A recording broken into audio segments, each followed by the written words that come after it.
Hi everyone, it's July 3rd, 2022. We are Hello. at Summit Farm in Lexington, Massachusetts, and we're just going to do a garden tour to show you what's been going on. Let's check it out. First, we're just going to quickly show you the potatoes. We have these in 10-gallon grow bags. There are 3 basically potato plants per bag. And we have 5 bags of the Satina variety, which is supposed to be a more early variety. And the last 5 bags are the German Butterball. You can see the Satina plants have actually started to put off flowers, and the plants look really healthy. I did mound up the soil as the plants grew up. I'm not certain whether or not that makes any difference, so it was kind of a pain in the butt. If I don't need to do that next year, I won't, but we'll see. I'm thinking maybe in a month or so. I guess you wait till the foliage starts to die back in yellow, and then you know it's time to harvest. Our strawberry bed produced an insane amount of strawberries this year. We got pounds upon pounds of strawberries, which we did jam and frozen a bunch and ate a bunch fresh with whipped cream and all that. But I think they're done for now. But I think a few of these are ever-bearing varieties, so they will come back later in the summer. Overall, very pleased with the strawberry bed this year. So this is our Brassica bed. We keep it covered all year to prevent cabbage loopers and other caterpillars from getting at these crops. We have mostly red Russian kale, which is our favorite. It does well through the winter. It doesn't really continue to grow, but it doesn't die. And you can actually see here, this is a red Russian plant from last year that we're using to save the seed. And we've still been able to harvest off of that in the early spring. And there are a couple of lacinato kale plants in there as well. I really don't grow any of the blue curled Scotch. I don't like that variety to eat. We have some purple broccoli, which is starting to head up and not looking great, so we'll probably harvest that. It's too warm for the broccoli to really form well. So this is the Copenhagen market cabbage, starting to head up. It's still pretty soft in there, so not ready, but that is nice. And then this is an Oxheart variety. Cannot remember the name. Coeur de Beau. Basically it's a more pointed shape, and those are starting to head up as well. I think there are 5 of those and then 3 of the Copenhagen market cabbages. Yesterday we harvested our carrots, and we've got a video about that. And then what's left, some of these carrots are from last year, and we're just waiting to harvest the seed, and I haven't replanted the rest of this bed. So this had carrots and lettuce and arugula and spinach and cilantro, and all of those have gone to seed, so we're just letting them stay there so we can collect it. Yeah, and we pulled our whole carrot harvest yesterday, is that right? Yep. And cut to an image of pulled carrots that I'll share here, which was a lot of them, and they were really nice, and I look forward to eating them over this weekend. We had a few that had split, but overall compared to last year they were really nice. Yeah. And we did a pre-sprouting technique for the carrots, which I will definitely use again. Carrots can have really spotty germination, especially in the really hot weather. They prefer cool weather to germinate, but they don't grow that much when it's really cold. So basically you can take the seeds and put them on a moistened paper towel with you know, some plastic wrap or something to get them to germinate. Once they've germinated, you can space them out evenly. You know that they're viable, and you don't have to thin your carrots after either. So we had good luck with that. So now onto the tomato and pepper bed.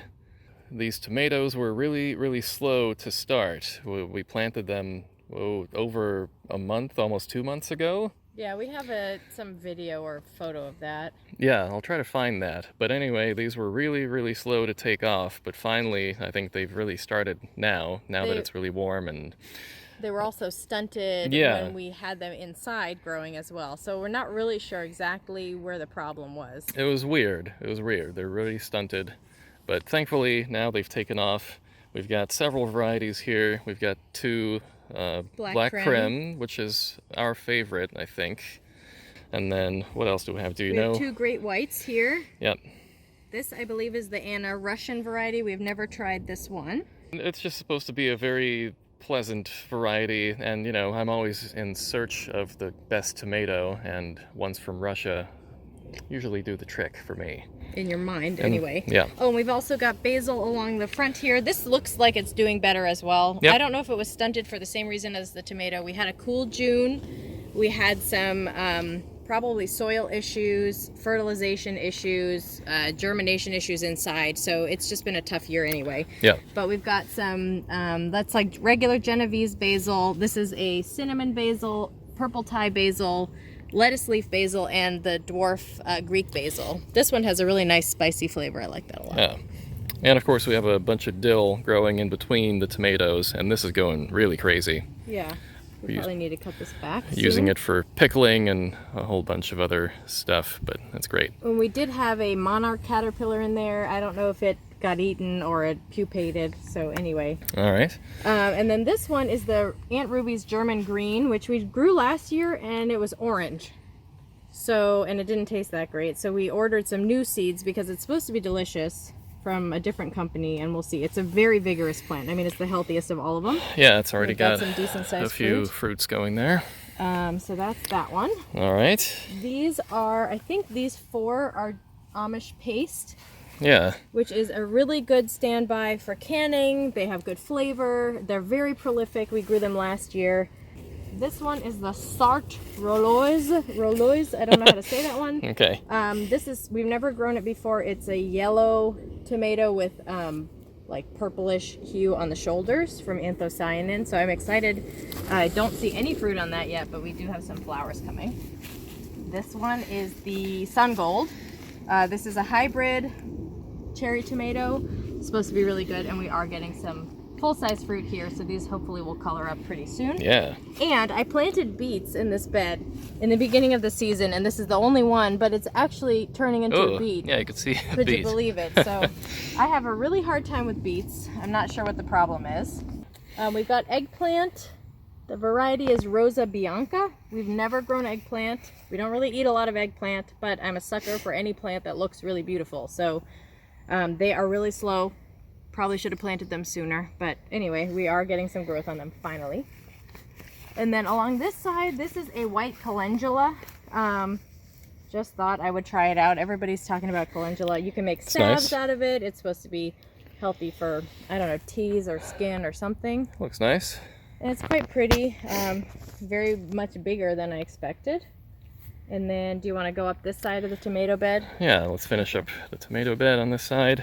So you can see the poblanos are starting over here too, even this tiny plant. Yeah. Unfortunately, this one I think is shaded by the big ones on the side. But let's talk about pruning tomatoes to single stem. We're doing the string method. Oh yeah, yeah. And This is of course using my patented system of. This is not patented by you. I built this whole trellis thing out of spare pieces of wood, and then hung these nylon strings that go to the bottom, and the strings are just buried in the ground along with the roots of these plants, and they're just climbing along the string. This one might be the Caspian pink. Oh yeah, that's probably right. Yeah. So if you want to grow tomatoes this close together, these are about 18 inches apart, you technically can't really let them branch out because they get a lot of diseases when there's not good air circulation. So what you want to do to keep your plant a single stem, the tomato will actually grow another plant at the armpit. So you see this is a nice leaf here, nice leaf structure, and then here's a tomato plant coming out. You don't want that many plants, so you basically just, when they're small, you can just snap this off. And technically they say destroy it, but I just throw it in the ground. Yeah. And that's it. And here, this plant's actually splitting. You can see sometimes it's hard if you don't get them fast enough, or you don't, it's hard to tell where the main stem is. And you can see there's blossoms and things growing on this side too. What I often do is I'll let it fruit and kind of take off whatever additional stem grows out of there. And I always feel bad pinching off these suckers here, but because you might think that, well, why not have more tomatoes? But really, that's what you think. Yeah, if your tomato plant is healthy and everything, and you'll get plenty of fruits from it, and there's really no harm in picking those off, and it's better for the plant in the long term. Okay, the next bed, I wanted this to be like a cut flower garden this year.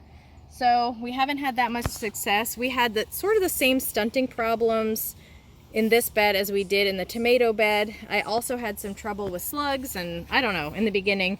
So previously I've had this queen lime zinnia, and usually this whole area is filled. I mean, you can see it's a beautiful flower, and this plant is really healthy, and I did germinate another one. But over here, the one that was here is dead. Yeah. So we'll have fewer. These are cupcake cosmos. Cosmos. Which are very pretty, and I'm not really sure, you know, how you should use this because the spent blooms don't look very nice. I don't know if you pull them off or what. And then in the front of this is a black scabiosa or pincushion flower just budding up, so hopefully we'll have some flowers pretty soon. You can see there are 3. There was another one that died. And then these are my snapdragons, my second round. They are doing really badly. So this year we plant most of these things from seed indoors, and we started a bit later than we usually do. And I think things struggled being pretty small. We had issues probably with fertilization or, I don't know, nutrition in the potting soil that we used. So anyway, every year is a learning opportunity. These are our onions, which are looking better than we've ever had them look before. Some of these are almost like an onion size, which I can't believe. These were started from seed earlier in the spring, sowed them very densely and then planted them out. We probably have a video or photo of that. Apparently they're ready when the stem flops over. So they're not ready yet. Okay. But they do like the heat, so they're growing quite a bit more. These are summer squash. I'd have to look at the labels to remember what's what, but we have patty pan, we have crookneck, like a yellow crookneck, and zucchini. And we've been watching for the borers on these as well. More calendula. And then we've got chamomile that seeded itself from last year. We had chamomile in the corner of this bed before, and I'm glad it's growing because the chamomile we planted is doing very poorly. All right, so these are some more cosmos. I believe these are seeds that I just pulled off of some flowers I saw in a garden. So I don't know what variety, but I think they're pinkish. You can see, and they're a little bit later because they don't get as much sun here. One success story of the garden has been our cucumbers. Cucumbers. We have never had cucumbers. This is the first year we've been successful in growing cucumbers. We've never had cucumbers What before. variety is this? This is called the silver slicer. We've already harvested, I don't know, like 8 or something like that. Yeah. But this is a very healthy plant, very vigorous. This is 4 plants. So note to self, probably need maybe 2. And it is absolutely covered with blossoms and covered with pickles or cucumbers. Yep. And you can see down here, that one's getting to size. Can you see that one? Oh yeah. And just all over the place. I mean, so this is a really healthy plant, and I actually let it start climbing the trellis over there because that squash plant looks horrible. So yeah, these are delicious cucumbers, and this variety has this pale green skin. It's not doesn't turn fully green like you would think a cucumber. And it's also really mild flavored, and the skin is very soft. You know, it's not too tough, and really great to eat. And I planted some leftover onions here just for like spring onions or whatever. Well, if they grow, we can harvest them and do whatever we want with them. Here are leeks. Some of them have died. These will hopefully be sizable by the fall. They've been pretty shaded by the peas, which are coming out soon. These are Lincoln peas. They're pretty much past their prime. We're leaving the pods on because we can collect the seeds, and we just eat them fresh. There's not enough to really do anything with, so we just enjoy them in the spring, and then that's it. They have such a great flavor when you pick them really early in the spring and just eat them raw from the shell. They're very sweet. Fantastic. This is the rat tail radish, which I'm excited about. So this is basically a variety that's grown not for the bulb, or whatever you would call the base of the radish, but for the pods, which you can really grow any type of radish for pods, but these are really big pods. So these are gonna plump up and become very delicious. You can pickle them. Oh, here's one. I mean, look how weird it is. And it has like a radish flavor. I don't know, I thought it would be fun, and they're kind of cool looking. These are our garlics. They are about ready to come out. So what I've read is you wanna wait until the bottom 3 leaves are dead. So you can see if you look at this garlic, here's leaf number 1 over here, which is connected right over there. Can you see that? So here's leaf 1, here's leaf 2, here's leaf 3, and leaf 4 is dying. So it's time to get these out of here.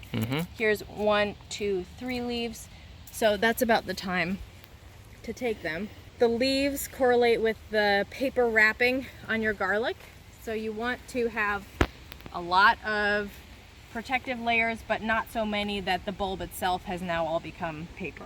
And then you pull them. You should dry them for 2 weeks in a well-ventilated place, and then hopefully store them until next year. So, walking this way, because our tomato plants started off so stunted, I decided to make a little overflow area, a little backup, because you know how I like to make backups. A backup of all of our tomatoes, and they've really taken off nicely here. So I just put a few stakes and let them grow here, and I just kind of let them go crazy, do whatever they like. And I'm no longer really sure what varieties these even are. I mean, you can see some oxheart shaped tomatoes coming in, and then these really elongated shapes. Don't know what variety that is. And then these here. So we're definitely going to have enough tomatoes for sure. And then talking a little bit about my berry harvest for the year. So here are my 2 main honeyberry producing bushes. These produced really well this year, especially that smaller plant. This is the first year that it has produced its harvest, and I got maybe at least 1 full pound of berries from that, and they were really large, thick, blue elongated honeyberries. And over here are my currant bushes. This is a red currant. This is a younger plant. I think this is 2 years old now. This one produced really well this year. This has kind of medium-sized berries, but they're so tasty and sweet, and they're a perfect ripeness right now. I pretty much harvested everything from all these plants and made a bunch of jam and ate a bunch of them raw and things like that. This plant is a white currant, and I think you can see there's still a bunch of clumps of berries left on it, and I like nothing more than to pick off a clump of white currants and just eat them as they are. They are just delicious. Another red currant bush. This is my main currant, and it also produces extremely well. The berries are quite a bit smaller than the other red currant, but every bit as tasty. This currant plant has had a pretty big problem with aphids living on these leaves. You can see the leaves have this bubbly, bulgy shape. This is not any kind of disease of the plant itself. It's just literally aphids living on the back of the leaf and eating it from the back. So I should really do a better job of spraying them, but I've been lazy, and this plant has been doing just fine otherwise, so that's the only issue with it. And then my gooseberry plant, I think this variety is called Hinamaki. For such a tiny plant, I'm really impressed by how much it produces. Like, when this is producing, almost every little branch is full of berries, and I just love them. You pick them off, they're sweet, they're delicious, great for jam, great for canning. It's fabulous.